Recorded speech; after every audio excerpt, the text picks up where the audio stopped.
이제 말씀과 함께 44쪽의 본문을 제가 읽겠습니다.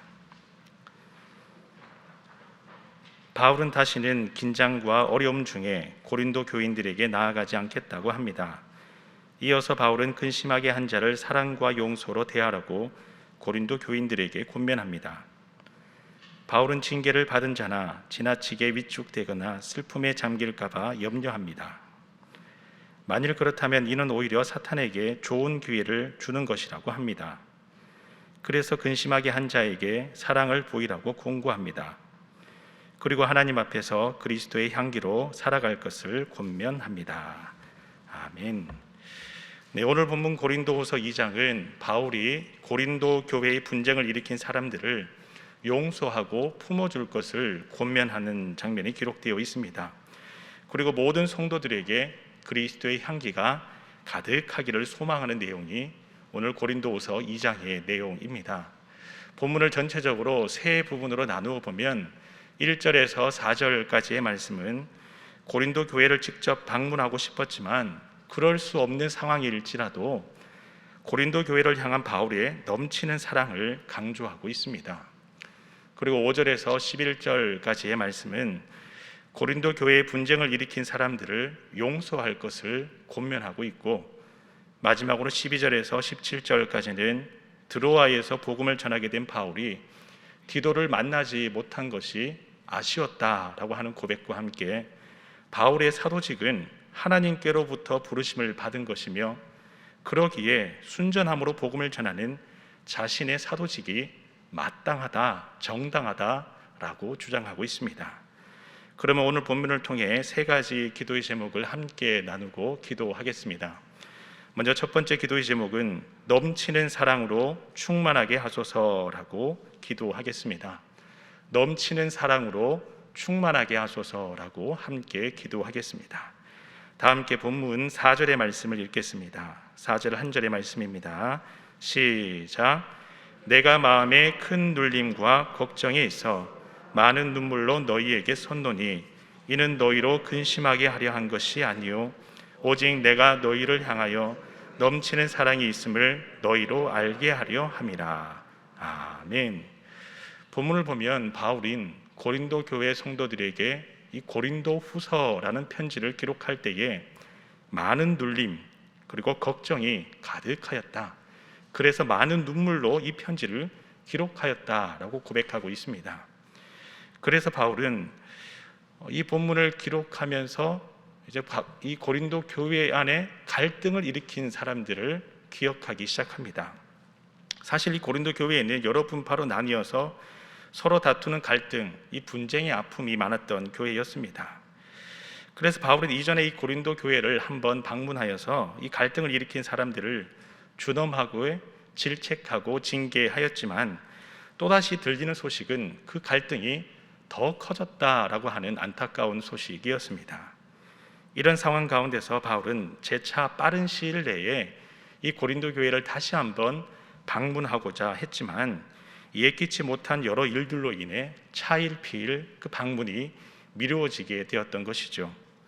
더군다나 이 고린도 교회의 갈등을 일으킨 사람들은 이런 바울의 모습을 보고 방문을 재차 연기하는 이 바울의 행동은 오히려 그가 신실하지 못하다라고 하는 것을 말하는 것이며 더 나아가서 그의 사도직까지 의심하게 하는 분열을 조장하기도 하였습니다.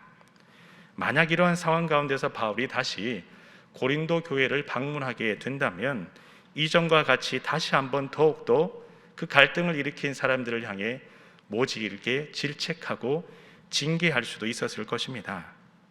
그런데 바울이 이 방문을 잠시 미루었던 이유는 4절 후반부에 기록되어 있듯이 징계가 아니라 사랑으로 다가가기 위해서였습니다.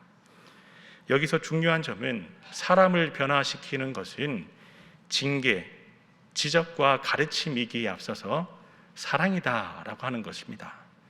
징계, 가르치는 것, 그리고 지적하기에 앞서서 가장 중요한 것이 있다면 그 마음의 중심이 사랑의 중심이 되어야 한다라고 하는 것입니다. 이전에 바울은 갈등을 해결하고자 편지도 보내고 직접 방문하여 징계하기도 하였지만 다시 들린 소식은 그들이 합력하여 선을 이뤘다라고 하는 소식이 아니라 더 큰 갈등 속에 놓이게 되었다라고 하는 안타까운 소식이었습니다. 이런 상태에서 또다시 바울이 방문하여 징계하는 것은 오히려 더 큰 갈등을 심화시킬 뿐이었습니다. 그래서 바울은 다시 한번 직접 징계하기보다는 그들을 만나기 전에 하나님 앞에서 자신의 마음을 다스리며 넘치는 사랑으로 그들에게 다가가려고 노력하였다라고 하는 것이죠. 오늘날 우리의 삶의 자리에서도 예기치 못한 갈등이 찾아오기 마련입니다. 그리고 그 앞에 우리의 분노와 혈기가 앞설 때가 참으로 많습니다. 사랑으로 다가가야 하는 것은 잘 알지만 머리는 지적하기 바쁩니다. 그리고 가슴으로 공감해야 하는 것은 알지만 먼저 입술로 상처 주기 마련인 것이 우리의 삶입니다. 본문의 바울 또한 자신의 그러한 연약함을 잘 알고 있었기에 혈기왕성함으로 고린도 교회에 당장 찾아가기보다는 먼저 하나님 앞에 자신의 마음을 다 드러내어 놓으며 그 마음을 다스리며 사랑으로 나아가고자 노력한 것이 바로 바울이었습니다.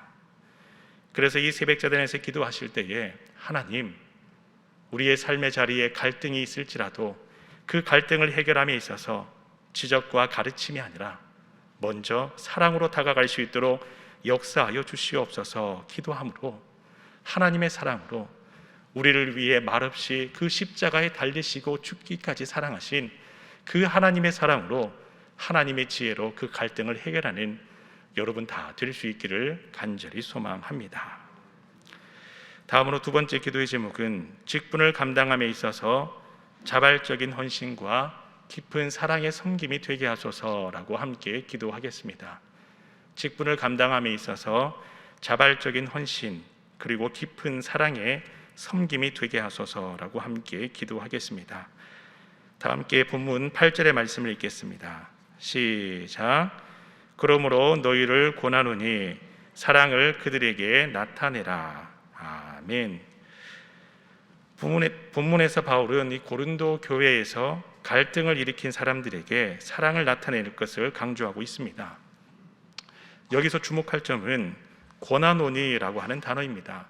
이 권한다라고 하는 단어의 원어의 깊은 의미를 살펴보면 명령이나 강요가 아니라 마음 깊은 곳으로부터 드러나는 사랑과 공감의 마음, 그 마음에서 시작하는 행동이 바로 이 권한다라고 하는 의미입니다.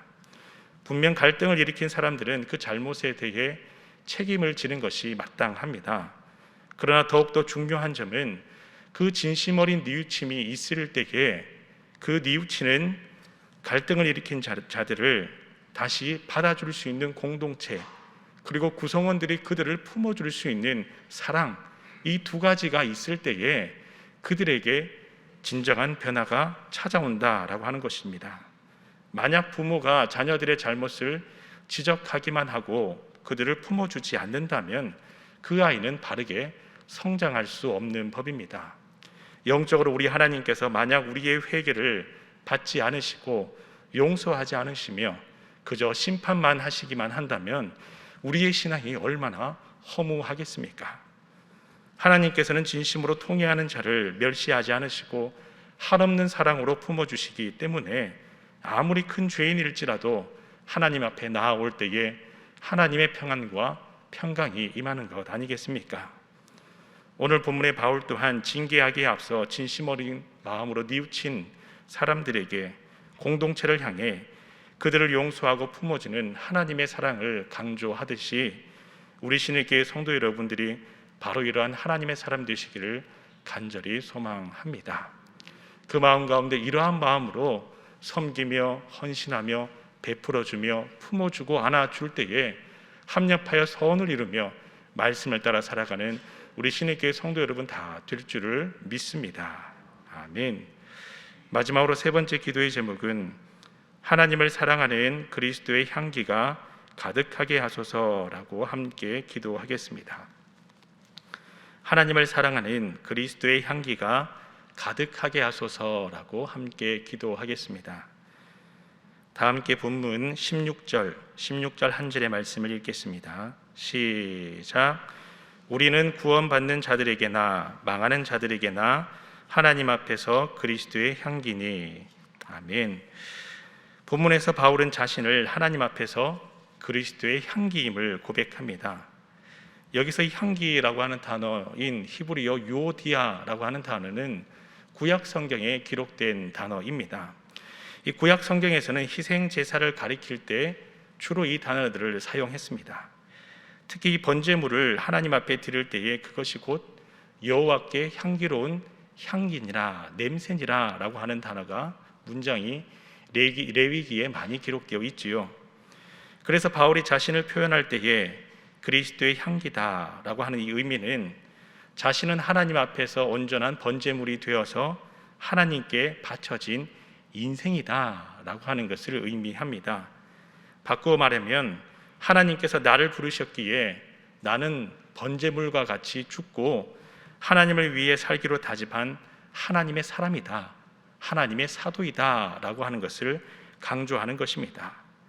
바울이 이렇게 그리스도의 향기 유오디아를 강조하는 이유는 그 이면에는 고린도 교회 또한 하나님께서 나를 부르셨기 때문에 이러한 어려운 갈등과 혼란 속에서도 넘치는 사랑으로 하나님의 마음으로 다가가는 사도이다라고 하는 것을 강조하는 것입니다.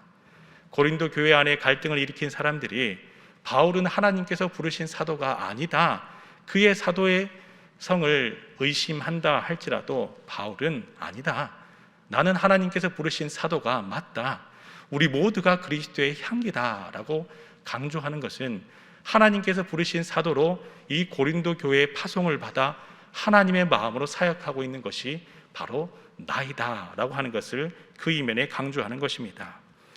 여기서 우리가 알 수 있는 중요한 점은 그리스도의 향기는 하나님의 사명을 생명을 다해 사랑으로 감당할 때 드러나는 향기이다 라고 하는 것입니다. 오늘날로 말하자면 하나님께서 여러분들에게 주신 직분 또한 그 사명을 다할 때에 생명을 다해 사랑함으로 그 직분을 온전히 감당할 때에 그리스도의 향기를 드러내기 위해서 하나님께서 주신 직분이다 라고 하는 것입니다. 그래서 오늘 이 새벽제단에서 기도하실 때에 바울의 고백과 같이 하나님, 제가 주님 주신 부르신 삶의 자리에서 그 자리가 직장이든 교회이든 가정이든 모든 곳에서 그리스도의 향기가 되게 하소서라고 하는 이 기도의 제목은 나의 생각은 죽고 나의 마음을 다 내려놓고 하나님의 뜻대로 하나님의 마음으로 함께하는 이웃을, 직장 동료들을, 주의 성도들을 품고 사랑으로 섬기게 하소서라고 하는 것과 같다라고 하는 것입니다. 내 생각과 계획과 마음을 다 내려놓고 나의 향기, 세상의 향기가 아니라 그리스도의 향기를 품어내는 우리 신일교회 성도 여러분 다 될 수 있기를 간절히 소망합니다. 아멘. 시간 다 함께 세 가지 기도의 제목으로 기도하겠습니다.